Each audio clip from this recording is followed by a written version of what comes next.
అన్న టికెట్ దొరికిందా?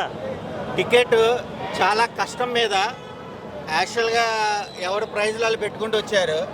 కానీ నిన్న ఈవినింగ్ బుక్ మై షోలో 1000 rupees facility and 700 facility, 500 facility, 9:30 నుంచి 9:40, 10 వరకు షోలు ఈరోజు నైట్ నుంచి వేయడం అనేది ఫ్యాన్స్కి చాలా ఊరట అనిపిస్తుంది.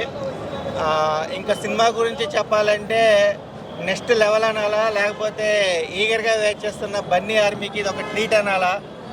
ఒక రకంగా చెప్పాలంటే చాలా తపస్సు చేశాడు బన్నీ. ఆ తపస్సు ఏంటి అనేది 5 years నుంచి పార్ట్ 1 చూసాము, పార్ట్ 2కి వెళ్ళాము. దీంట్లో మోర్ దెన్ లీడ్ ఏంటంటే ఒక్క కూలివాడు ఎలాగ డెవలప్ అయ్యాడు. సో ఆ ఫస్ట్ హాఫ్ జస్టిఫికేషన్ ఇవ్వడం ఒక ఎత్తు, సెకండ్ హాఫ్లో మన బన్నీ పర్ఫార్మెన్స్ చూస్తుంటే ఆల్రౌండ్ పర్ఫార్మెన్స్ చేశాడు అనుకోవచ్చు. కల్ట్ కంటెంట్ హీరోలు, కల్ట్ కంటెంట్ డైరెక్టర్ అనేది చాలా వేరుగా చూస్తాము.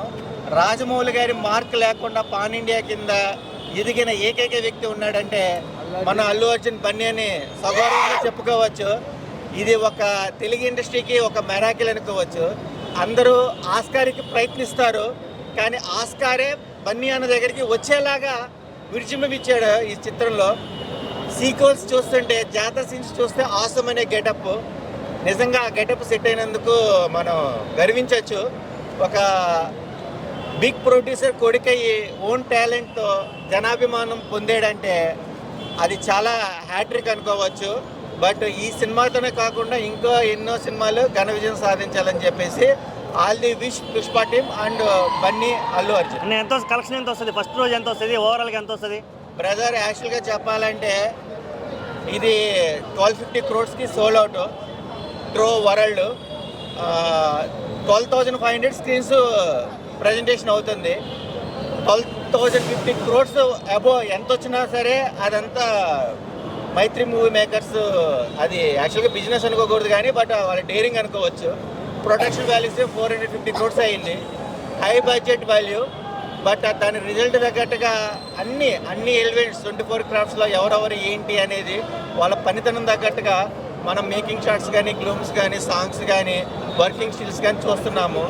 1990 బ్యాక్గ్రౌండ్ రాయలసీమ ఫారెస్ట్ ఏరియాలో తీసుకున్న లీడ్ని ఇప్పుడు ఇంటర్నేషనల్ లెవెల్కి తీసుకెళ్ళి రఫా అనే ఒక విధంగా ఒక మోటివేషన్ తీసుకొచ్చాడు బన్నీ అన్న.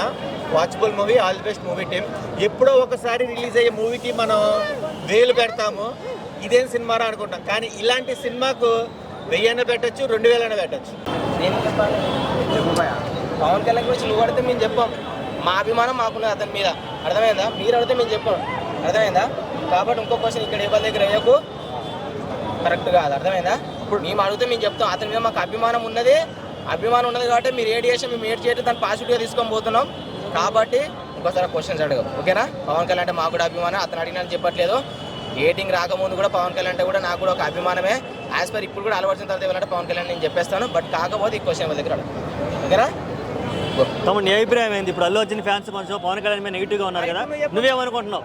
ఏమనుకుంటాయన్నా, మేడం మీ ఫ్యాన్ అనుకో. ఫస్ట్ నేను ఆల్ అర్జున్ ఫ్యానే. ఇక కొంచెం అని పొలిటికల్ చూసి కొంచెం మన గురించి చూసి ఇక పవన్ కళ్యాణ్ ఫ్యాన్. ఇక నేను బి ఆ మూవీ చూడడానికి వచ్చిన, టికెట్లు తీసుకుని వచ్చినాం. మేము మొన్ననే బుక్ చేసుకున్నాం టికెట్లు. ఇప్పుడు ఇక అన్నీ వస్తుందంటే ఇక వచ్చినామండి, కరీంనగర్ నుంచి వచ్చినాం మేము.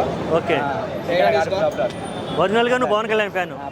ఓకే, ఇద్దరు షేక్ హ్యాండ్ ఇచ్చుకోండి. Pawan Kalyan fan, Allu Arjun fan shake hand ఇచ్చుకుని, అల్లు అర్జున్ ఫ్యాన్, పవన్ కళ్యాణ్ ఫ్యాన్.